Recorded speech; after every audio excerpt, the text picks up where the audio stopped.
I'm going to break down why I believe the central hope and fear dice of Daggerheart might be the most overrated mechanic in modern tabletop RPG design, and why the more you use it, the less it actually does. I love this place!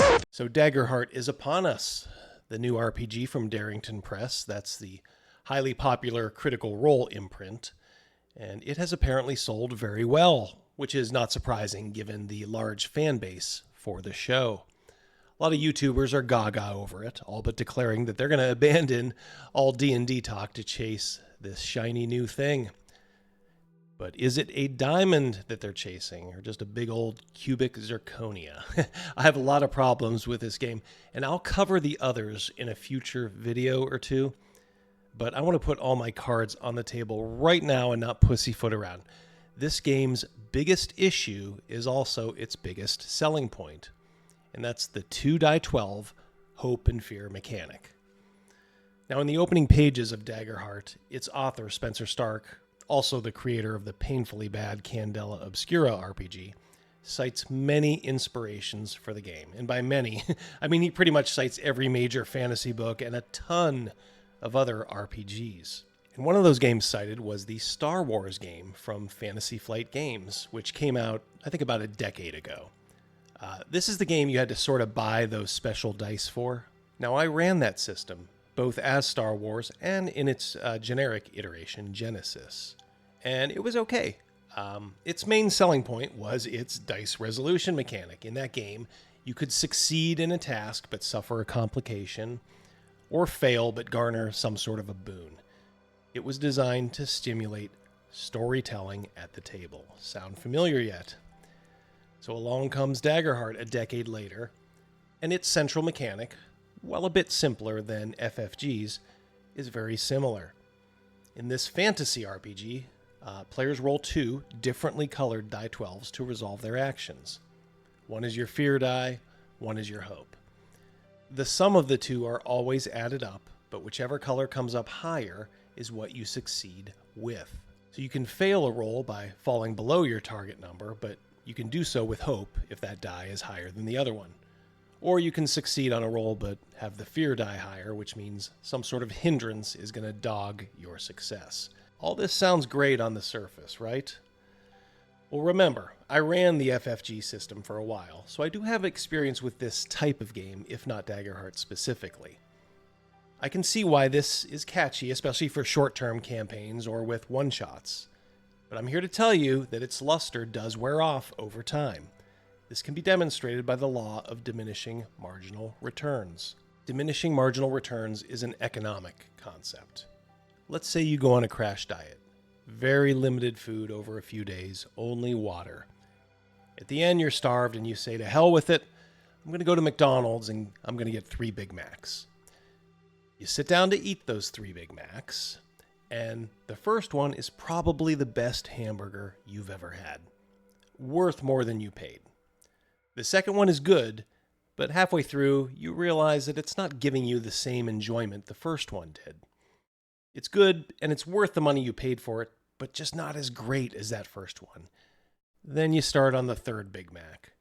Now this one is noticeably not as good as either of those first 2. You're starting to get full, and you're really just going through the motions of finishing a burger that you probably wish you didn't order in the first place. Using this mechanic where you need to rule that something zany or dark happens on every single roll is tiresome. It really is. This game already puts a ton of unnecessary stress on the GM, and this is one of the main reasons why. If a thief fails to pick a lock, but does so with hope, what does that even mean? Doesn't he really just fail? This kind of mechanic always requires you to be on. And that may seem like a good idea at first, but boy, it gets tiring and a little repetitive. Oh gee, I'm jumping across a hazard, but I fail with hope. Should we just rule that I catch the edge with my hand and now I'm just hanging there like we did the 3 other times this happened? Bitch, you failed and fall. After a while, the table will pick up on the exhausting and repetitive nature of this mechanic in Daggerheart. Eventually what happens is that even the core audience that this game is aimed at gets a tad bored of the storytelling prison that they are locked in. Most of the time, you just need to know if you fail or succeed. You don't need this mechanic all the time. The irony is that a lot of experienced DMs already use this type of thing sparingly in D&D and its various offshoots. Oh, you just barely missed? I tell you what, you learn a little bit of information in your failure. I'll give you a +1 next time. That's all you need.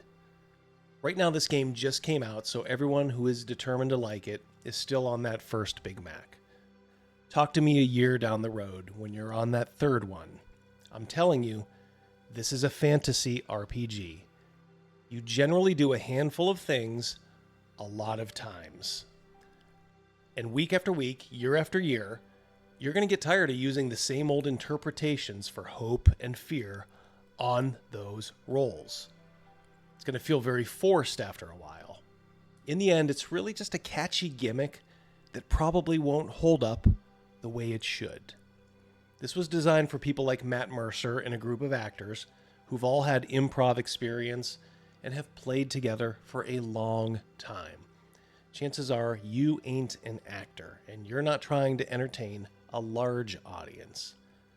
This hope and fear mechanic isn't a gift, it's a bill that you're going to keep paying.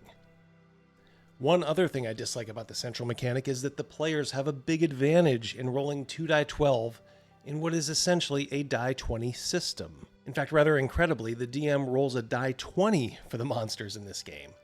The player advantage in any game should be slight, but not as overwhelming as it is here. The game is always set up for the players to succeed. Over time, statistically, everybody gets their participation trophy. Darrington Press is probably lamenting the timing of Chris Perkins becoming available from Wizards of the Coast, because if he had been available a year and a half ago, I'm not sure this game would have looked the way it does now.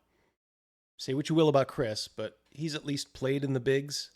Spencer Stark has kind of shat out 2 bad games, in my opinion. And I wouldn't be surprised if Daggerheart gets a new edition rather quickly with Perkins at the helm. But we're going to have to see on that.